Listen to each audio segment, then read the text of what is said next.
嗱，科技呢就係被視為咧係改變咗金融界啦。咁我哋再落嚟呢個環節呢，就係探索最新嘅創新會點樣呢？係去顛覆同埋咧係革命化金融服務交付嘅方式，同埋未來對於整個行業呢係會點樣呢？咁我哋熱烈歡迎我哋嘅主持人 Ernesto Torres Cantu 係花旗集團嘅嘉賓，包括呢就係富蘭克林、鄧普頓、Jenny Johnson、摩根大通嘅 Daniel Pinto 同埋渣打銀行集團嘅 Bill Winters。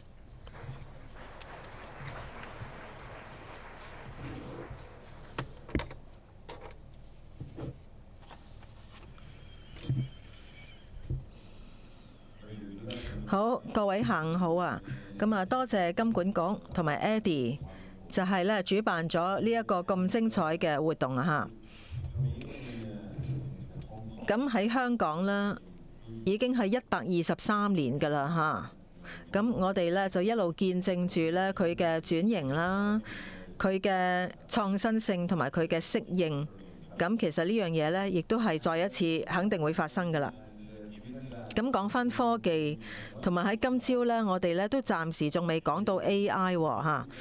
咁我諗我哋呢就想講返下阿 Ron 講嘅一點啦，就係關於呢就係應用啦，即係唔單止係話係評估啊嗰啲方面啦。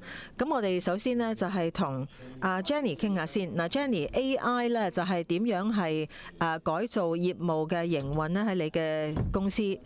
咁另外，公司係應該記住啲乜嘢策略性嘅考慮嚟到維持嗰個競爭力呢？喺呢一個範疇，我諗呢，如果你唔諗 AI 點樣改造你嘅業務嘅每一個部分，你就諗得唔夠闊啦。咁我諗呢，你要諗 AI 唔會做啲乜嘢呢？喺我嘅業務裏邊。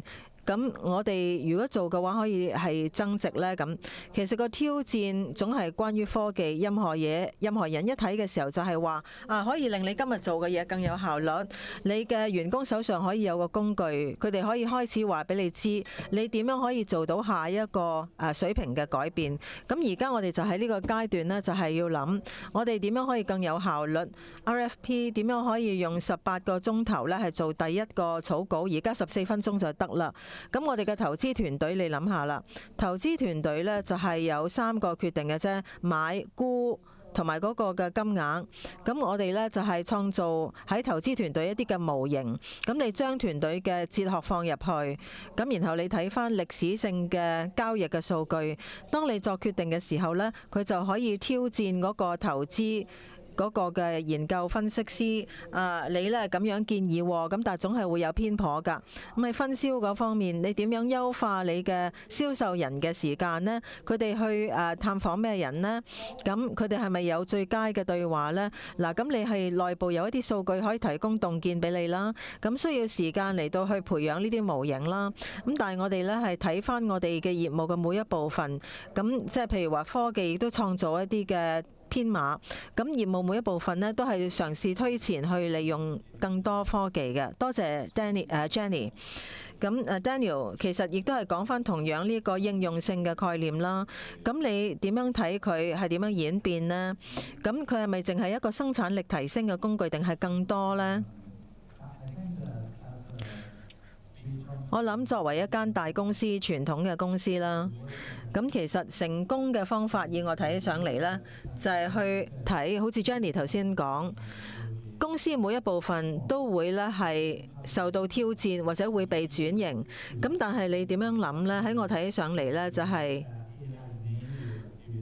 要諗一啲嘅 AI 原生嘅活動，你點樣做，同埋嘗試呢係去令你嘅機構呢向住嗰個方向咁行。咁我哋開始投資喺 AI 已經係10年前啦。咁舊年大部分我哋都量度個價值啦，咁大概有幾十億嘅價值啦，就一係就係成本嘅減省啦，又或者係避免一啲損失咁樣啦，或者係一啲嘅產生咗新嘅收入啦。咁嗰個數字呢，就一路每年呢係增長30%或者至到40%咁樣，咁喺度加快嘅。咁主要發展嘅呢，就係傳統嘅 AI 啦。咁我哋而家開始見到呢，就係有即生產力嘅增加就係由大語言模型推動㗎啦。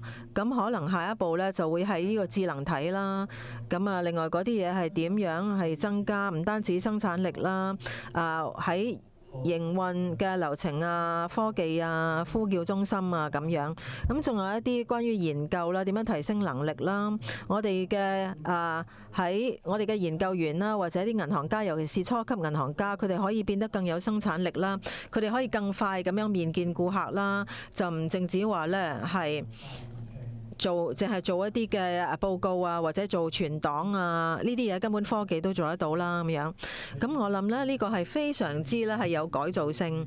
咁同時咧，增加生產力啦，亦都會增加佢哋嘅能力，點樣去咧客製化顧客嘅體驗啦，點樣開發產品，點樣做到更聚焦嘅營銷，創造顧客嘅體驗。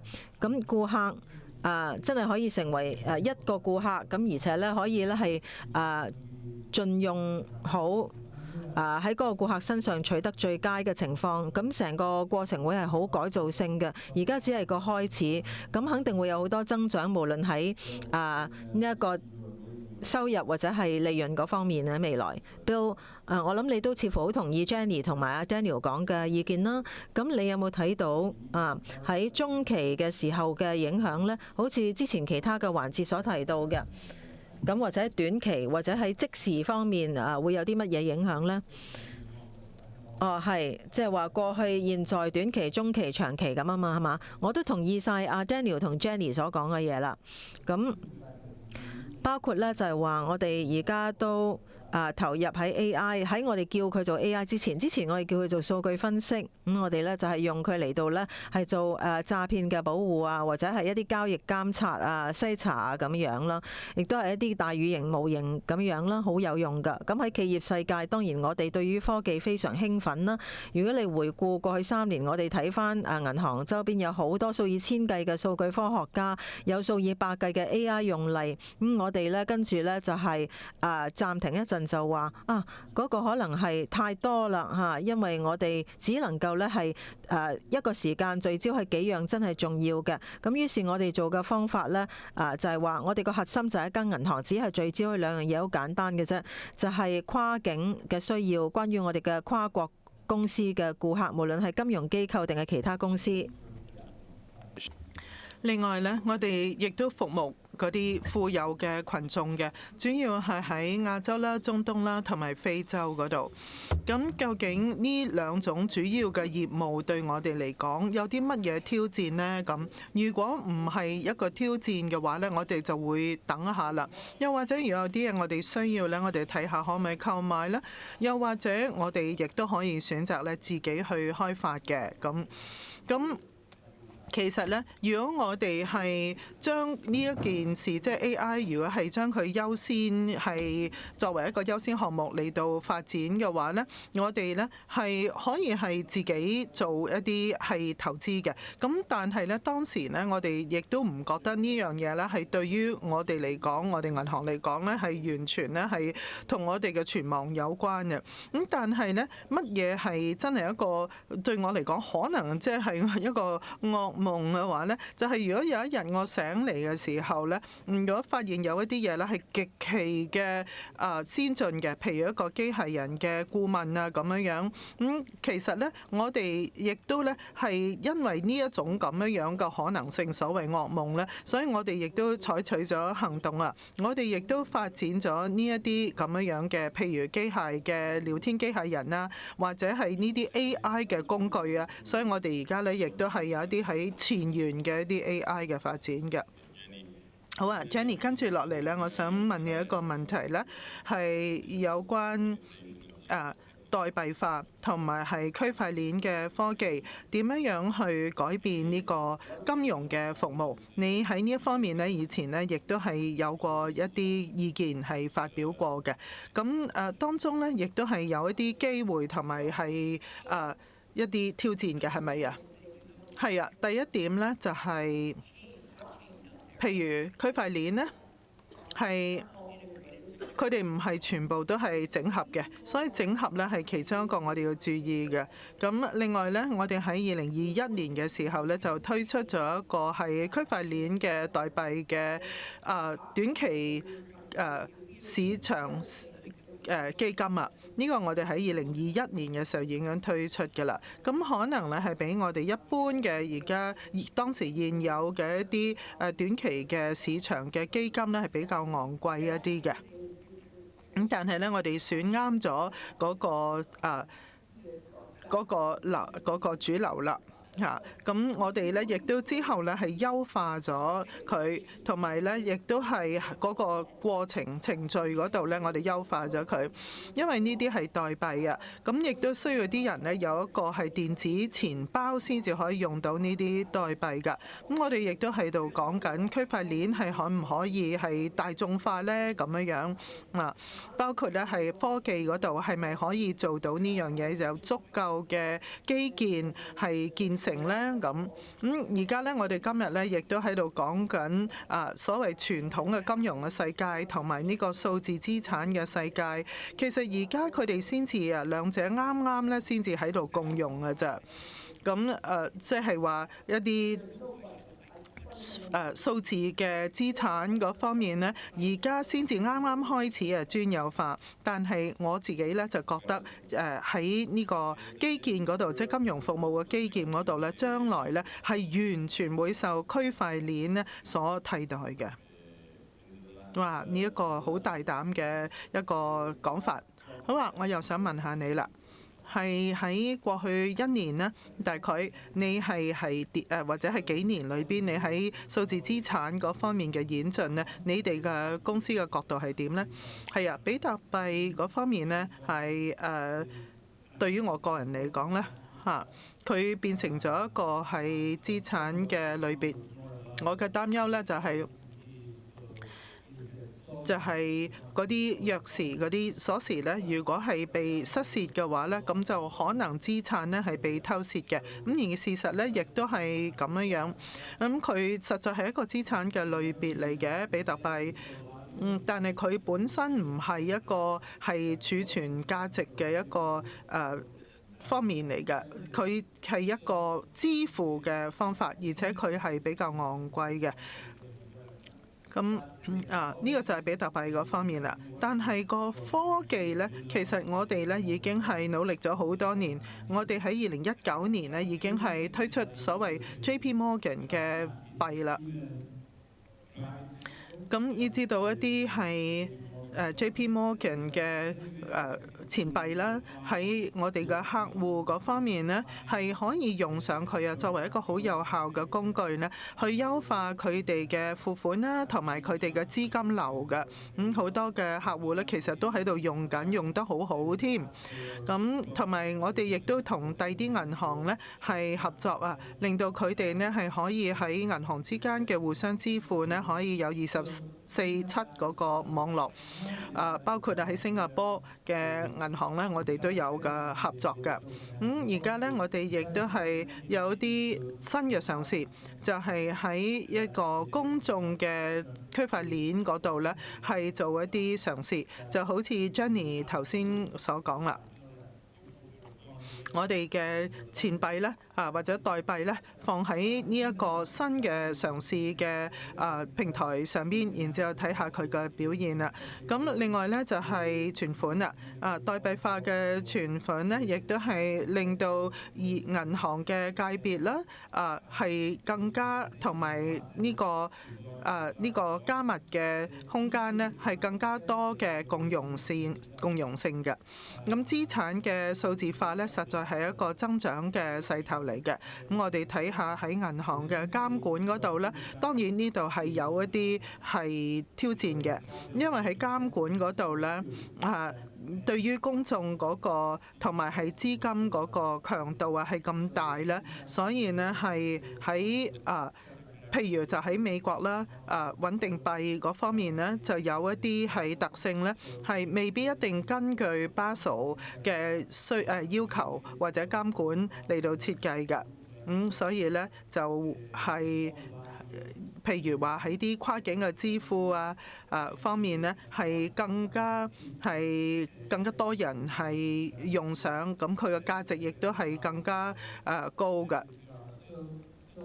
咁就好似即係一啲以前我哋講嗰啲信用卡嘅發展咁樣啦嚇。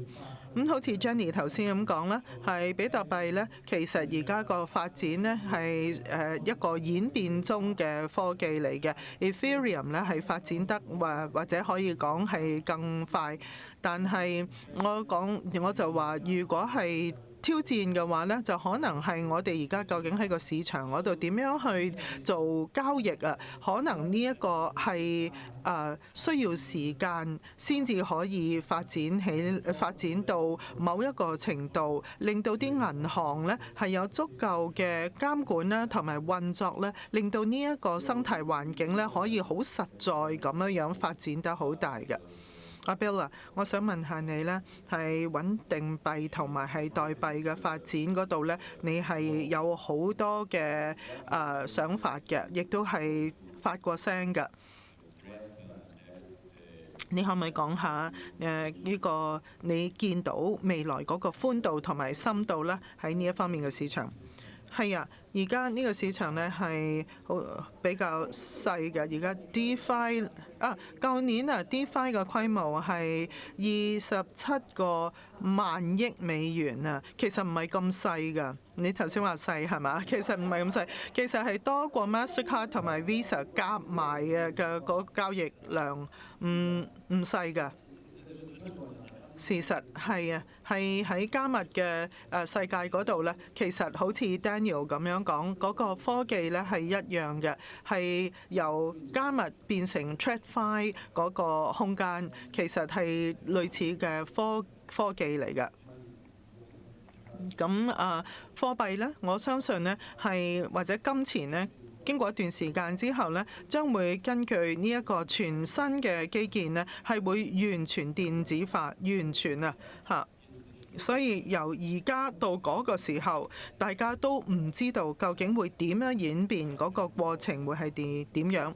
我哋個個都應該係相信會有一個咁樣嘅轉變嘅我哋係需要同監管者同埋喺市場裏邊，我哋參與者呢係製造一個基建呢係安全嘅，等呢一個演進呢係可以安全咁樣發生喺所以咧，我哋係非常關心，包括係香港嘅發展嘅，係香港嘅金融管理局咧係非常前衛啊！唔係因為 Eddie 同埋 Arthur 咧好知道未來係會點樣，而係佢哋願意去試唔同嘅嘢，包括呢係香港嘅穩定幣啦、香港嘅電子貨幣啦，同埋係銀行存款嘅代幣化啦咁樣。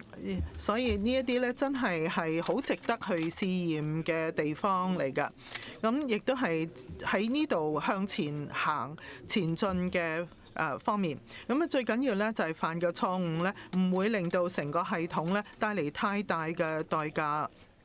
咁同埋使用嘅場景咧，而家係發展得非常之快嘅。咁Daniel 頭先所講嘅，我非常贊成啊。佢講到 Basel 嗰啲要求啊，由一個係金融市場咧，係由佢去發展，但係完全唔容許銀行嘅制度咧，或者係銀行系統去參與。咁呢個係唔得嘅，呢個係唔可行嘅。咁我哋實在係見到咁樣啊嘛，係咪我哋完全割離咗銀行係唔得嘅。咁但係當然啦，香港金融管理局咧而家係帶頭嘅，可能 Fed 聯儲局會係咁樣做都未點嚇。就喺佢嗰啲法例嘅改革之後，新加坡咧亦都喺度做緊佢哋應做嘅工作。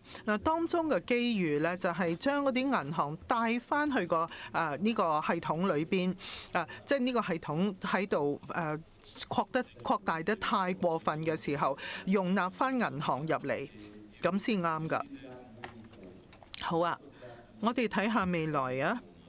對於係傳統嘅中介，即係銀行嗰啲嘅角色會點樣影響呢？你點睇未來呢？